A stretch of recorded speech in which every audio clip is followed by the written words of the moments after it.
Hello.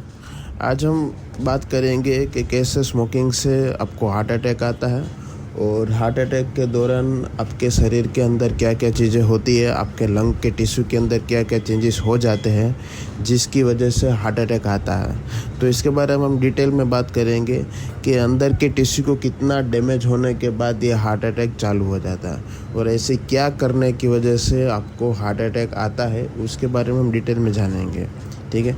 तो पहले हम जानते हैं कि जो स्मोकिंग करते हैं लोग, उसकी वजह से हमें शरीर में क्या क्या होता है। ठीक है। तो पहली बार क्या होता है, जब भी आप कोई स्मोकिंग करता है, ठीक है, तो उसके जो कितने भी डस्ट पार्टिकल होंगे, मतलब कि निकोटिन होगा, उसका टार जो होगा वो शरीर में लंग टिश्यू के अंदर डिपॉजिट होता जाएगा।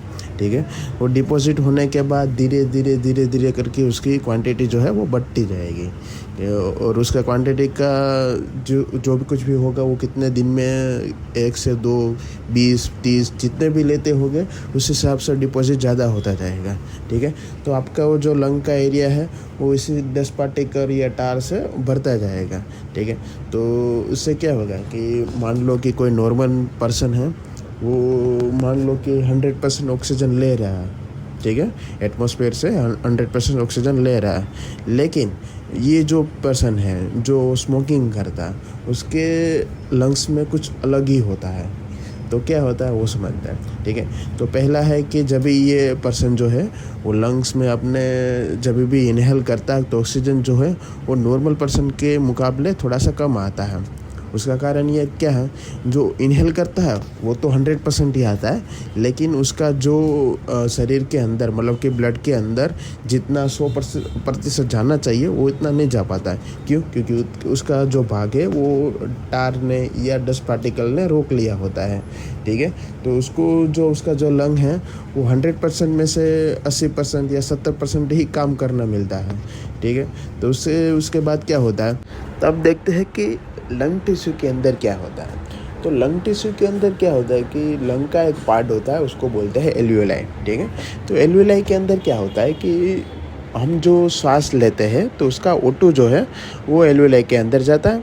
ठीक है। एल्वियोलाई में के अंदर आरबीसी आता है जो ब्लड के दौरान आता है। ठीक है। वो जो आरबीसी है उसके ऊपर CO2 होता है। ठीक है। तो वो CO2 एल्वियोलाई के अंदर आ जाता है और एल्वियोलाई का जो ऑक्सीजन होता है वो आरबीसी के अंदर आ जाता है। ठीक है। ये नॉर्मल पर्सन के अंदर ये एक्सचेंज होता रहता है।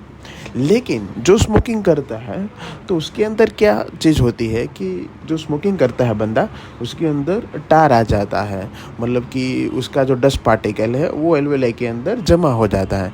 जिससे क्या होता है कि जो ऑक्सीजन कोई पर्सन ने इनहेल किया है लेकिन उसके एल्वियोलाई के अंदर पहले से ही टार जमा है, जिसकी वजह से वो ऑक्सीजन जो है वो जितना एल्वियोलाई के अंदर भरना चाहिए उतना नहीं भर पाता है।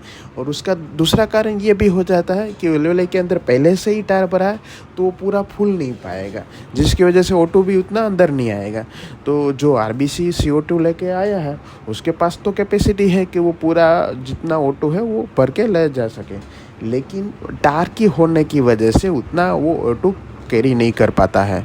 जिससे क्या होता है, हमारे शरीर को ऑक्सीजन चाहिए, प्योर ऑक्सीजन चाहिए। उसमें भी ब्रेन और हार्ट है उसको सबसे ज़्यादा O2 चाहिए, लेकिन ये स्मोकिंग करने की वजह से आरबीसी के अंदर ही O2 कम आ जाता है। ठीक है। तो ये कम O2 वाले जो आरबीसी है वो ब्रेन और हार्ट के अंदर जाता है, तो उसको तो ऑक्सीजन कम मिला। ठीक है। तो हार्ट को भी उसके वैसे ही तरह ऑक्सीजन कम मिला। तो ब्रेन क्या करता है, वो हार्ट को मैसेज पास करता है कि तुम ज़्यादा पंपिंग करो तो O2 ज़्यादा मिलेगा, क्योंकि आरबीसी के अंदर ही O2 कम है, तो जितना आरबीसी ज़्यादा आएंगे उतने O2 ज़्यादा मिलेंगे। तो पहले से ही हार्ट के अंदर भी वैसे ही है, उसको भी O2 कम मिला तो वो डबल पंपिंग करेगा। ठीक है। क्योंकि उसको भी O2 चाहिए। ठीक है। तो डबल पंपिंग हो जाने की वजह से हमारे शरीर में ब्लड प्रेशर बढ़ जाता है, क्योंकि जितना प्रेशर बढ़ेगा उतना हार्ट भी उसको ज़्यादा काम करना पड़ेगा। ठीक है।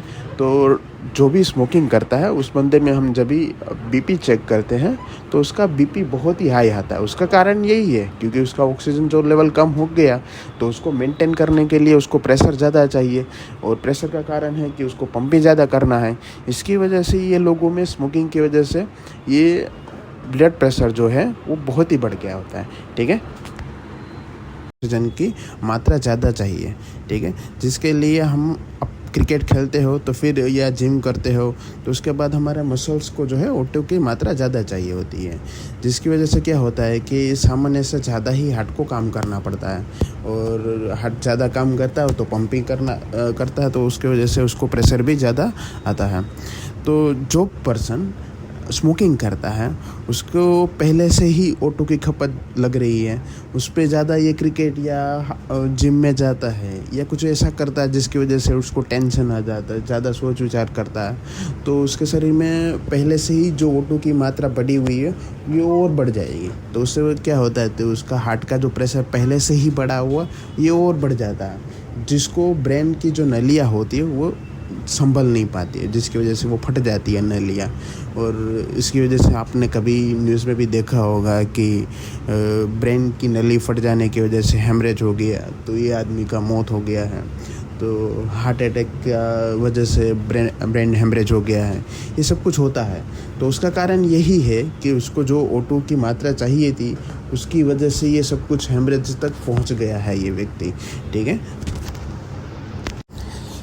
तो अभी हम देखते हैं कि ये जो हार्ट अटैक ये हेमरेज हो रहा है तो उसको रोका कैसे जाए। तो पहले तो आपको जो लोग स्मोकिंग करते हैं उसको स्मोकिंग छोड़ना ही पड़ेगा, इसका सबसे पहला स्टेज यही है, तो उसको स्मोकिंग छोड़ना ही है, ठीक है। तो स्मोकिंग छोड़े कैसे, सब लोग बोलते हो कि स्मोकिंग छोड़ने की जो हैबिट होती है वो जाती नहीं, ठीक है।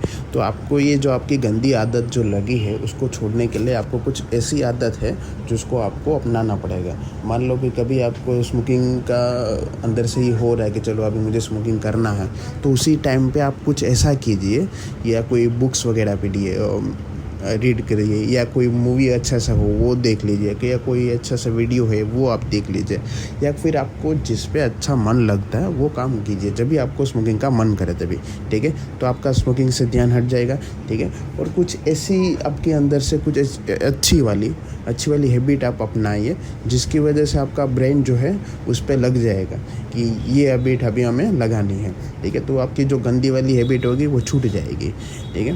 तो जब भी आप स्मोकिंग छोड़ दोगे, कि मान लो कि आज ही आपने स्मोकिंग छोड़ दिया है, तो आपका लंग का टिश्यू जो है जो पहले से ही ख़राब हो चुका है उसको पूरी तरह से नहीं, लेकिन 80 से 90% ठीक होने में भी आपको 6 से 1 साल लग सकता है, ठीक है। तो मान लो कि आज आपने छोड़ा है तो उसका असर आपको 1 साल के बाद दिखेगा कि आपका लंग्स जो है पहले से बहुत ही अच्छे से काम करने लगा है, ठीक है। तो रोज़ सवेरे क्या कीजिए, आप अच्छे से प्राणायाम कीजिए। तो प्राणायाम करने की वजह से क्या होता है, आपके शरीर में एक तो सवेरे में बहुत सारा ऑक्सीजन होता है तो वो आपके शरीर में जाएगा, और दूसरा आपका लंग के जो मसल्स होते हैं वो ज़्यादा अच्छे बन जाएंगे, और आपका जो भी अंदर कचरा वगैरह जमा है वो भी धीरे धीरे करके निकल जाएगा। तो सुबह में उठ के प्राणायाम तो कीजिए ही, तो उससे आपको बहुत ज़्यादा ही बेनिफिट मिलेगा।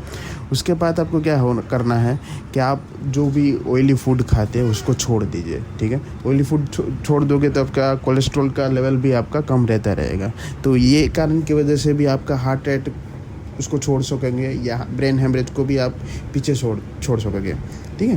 तो ये कुछ ऐसे कारण हैं जिसकी वजह से हार्ट अटैक और ब्रेन हेमरेज ज़्यादा हो रहे थे। तो आप स्मोकिंग जितना ही छोड़ दोगे उतना ही आपके लिए बहुत ही अच्छा रहेगा। और वैसे भी आज तो टोबैको डे है, तो उसके लिए आप